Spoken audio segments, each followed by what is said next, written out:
Okay, ladies and gentlemen, I'm getting ready to show you the brand new EscapeQuestAI. The updates I've done, a little bit of the changes is going to help increase your speed as well as quality of your product. Let's get to it.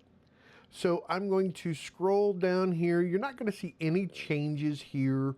Everything looks the same. Everything is the same. But what I'm going to show you here is the output. And first I'm going to come down here and I'm going to export the PDF. And here's the actual PDF here. And we're going to scroll down. There's the book cover page, the title page, the copyright page. Then there is a table of contents, and these are linked on the PDF. So if you click on any of these, it'll take you to that exact room or section. So you could see the table of contents works extremely well.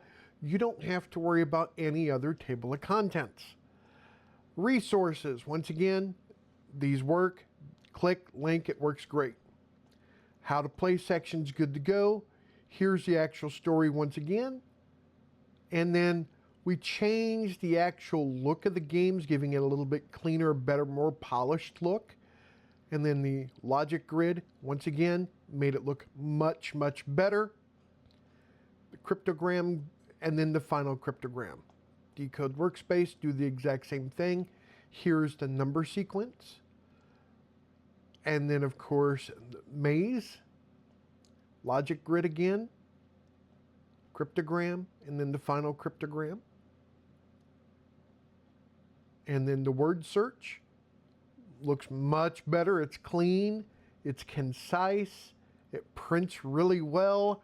Number sequence, once again, cryptogram, and then the final cryptogram. Here's a cryptogram. Anagram. Looks really clean, really nice.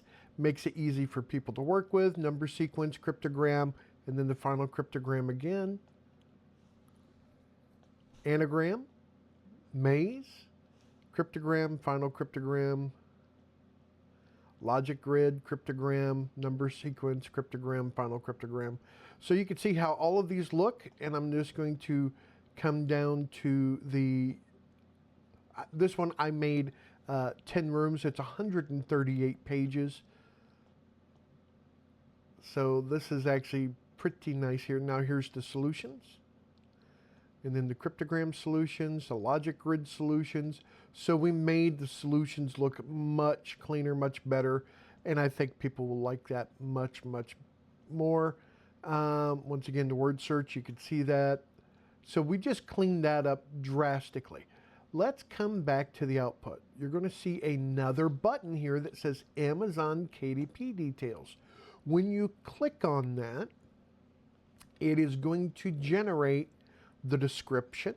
It's going to give you keywords, and it's going to suggest to you categories where to put your books at.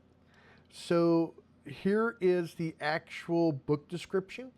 You can copy this description just as is.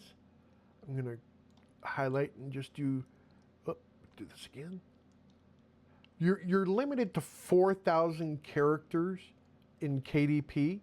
So I'm going to come back over to the paperback details, continue without saving.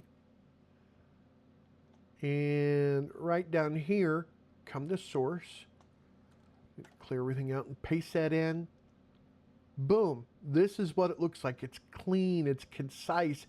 It's broken out. It talks about the number of rooms. Everything right here.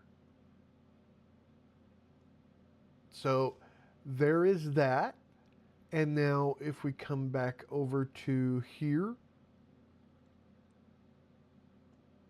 and we click on this again, you're going to notice that there's also keywords. What you can also do is download this HTML, which I should have done once it was done, the HTML for the KDP details. I'll do that real quick so you can see how that works.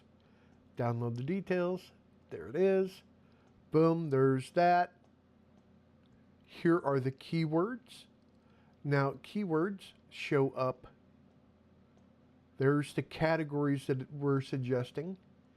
And here are the categories: humor, entertainment, activities, puzzles and games, puzzles, word games, and activity books. So that's exactly what I have. Well, I've got puzzles, word search and logic, and brain teasers. I like that as well. And then here are the keywords. We come up here to the keywords, and then you can copy and paste these in. You're able to use up to 50 characters per keywords or key phrases. So this is perfect for this as well. This also helps you get your book placed directly where it needs to be.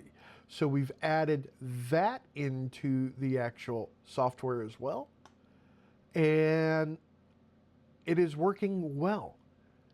The QR codes in the PDF, if you don't want the QR codes, uncheck mark that. Most people, I think, will want to have that because it does work extremely well. And especially in print, people can scan the QR code to go ahead and go to any page that they want or go to a URL that you tell them to, and it does work very well. But let me know what you think of these changes. This will be up at the members area for Society 11 in just a little while. Thank you.